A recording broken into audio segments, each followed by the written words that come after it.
jumala. Muidugi selle karavaniga on haruldane on, kui sa selle ära õpid, tema omadused, see on lihtsalt haruldane. Alguses karavani klubis me tegime kõikidele pluusid, tähendab minule, naisele, tütar Maiele, tütar Evele ja Meelisele. Ja nüüd, kui aeg läks mööda, siis Meelis sai oma selle pluusi kätte. Ta on nii õnnetu näoga. See on nüüd Meelis ja see on tema lapsepõlvepluus. Poiss vaatas, kurat, ma ei mahu siin mingi valemiga enam. No võt, nii et see oli siin minu oma.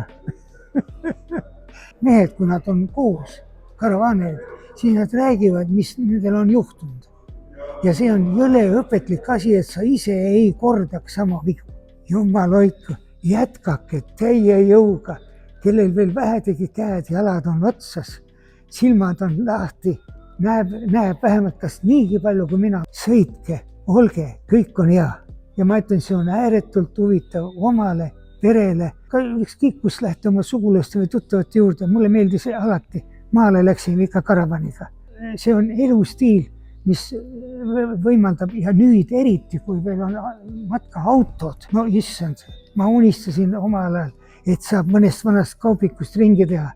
Kurat, enne jäin vanaks ja enne sai Meelis ja sõitsin Meelise suurte suvilatega ringi. Hoopis nii, et ma olen seda lõbu ka saanud. Kes aga jõuate, käige koos. Need on ääretult lõbusad ajad olnud ja saavad teil ka olema. Kahjuks mina enam osa võtta ei saa. Just oma vanuse tõttu. Muidu poleks midagi.